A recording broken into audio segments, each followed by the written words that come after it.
Now, for more on how Amazon is expanding in China, I'm joined by Wang. He's a principal analyst and founder of Constellation Research. Welcome back to the show. Hey, how you doing, Rochelle? Good, thank you.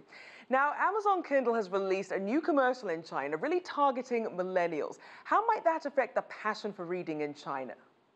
You know, Amazon's really trying to go after a two-pronged strategy. One of it is the fact to get more devices. If you look at the top-selling items on the Alibaba sites, it's a Kindle, believe it or not. It's one of the top-selling items. And so what they're realizing is that once we get a device in the hands of a millennial, they're going to use it, hopefully they're going to read it. That's kind of the gateway and the access point. And if you look at China, China's already mobile first. So those two elements are really what they're going after.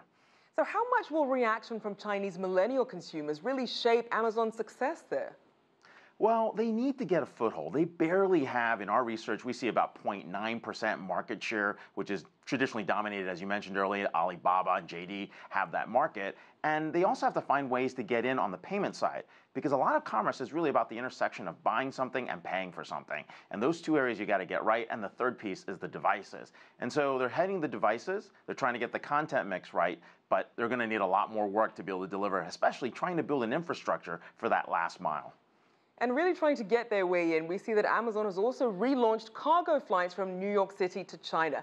How does Amazon's push for reading in China play into its broader strategy in China? Well, there is an interesting thing that Amazon is doing. They are basically looking at the marketplaces in the US, and if they see a high volume, high margin good, they're actually manufacturing it in China and doing distribution from China. So they're actually white labeling a lot of their goods. On the other hand, the cargo flights going back and forth might give them an opportunity not just to do cross-border trade, but also to basically move goods faster on their terms as they're trying to get to the last mile of distribution.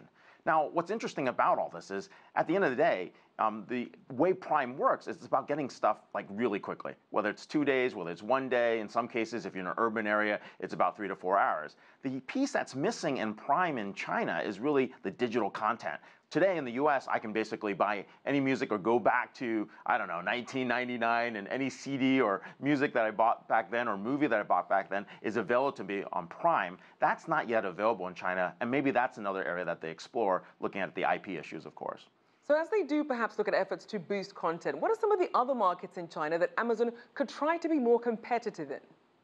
Well, we think that there's a huge market, especially with B2B in terms of the business market. And that's a market that they're developing in the US. And if you think about what they're doing is they're going after some of the higher margin goods like office supplies, or in some cases, industrial equipment, automobile parts. So you're starting to see these traditionally industrial warehousing, warehouse distribution types of products show up in the US. And I think there's also a market, given that a lot of that is already manufactured in China. So think about printers, ball bearings, think about industrial oil and grease. Those are things that actually show up, or even medical products or healthcare in terms of life sciences, or educational in terms of universities where they actually have maybe beakers, or thinking about scientific equipment.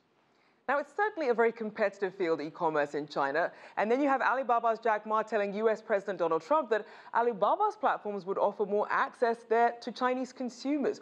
What do you think that could do in terms of competition with e-commerce platforms like Amazon?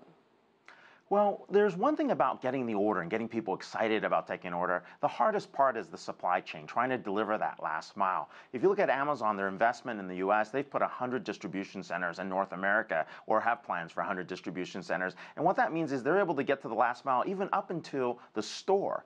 That's a lot of physical infrastructure and capital to make that happen. Now, of course, there's also the software and the technologies that are behind there to make that work. And that means Alibaba would have to do the same thing in the US, or find a US partner to invade territories. And we've seen this across the board. Like if you look at what happened in, for example, if you looked at what happened in Brazil, Amazon tried to go into Brazil, but they got crushed by Lampro Speedowin. If you look at what's happening in India, that's the last market where everybody's trying to go in and compete on. That's been a tough market. And if you look at what happened in China, it's been a bloodbath for Amazon. They're losing anywhere from 700 to 800 million in the past per year. So that were some big numbers that were being thrown there just to even get critical mass, which is what they're trying to do. So going forward, what do you see as the biggest challenges for Amazon in China? I think the challenge really is to figure out what niche they want to be. They have tried to take a whatever works in one market can be applicable to every other market strategy, and they really need to get to the hearts and minds of a Chinese consumer.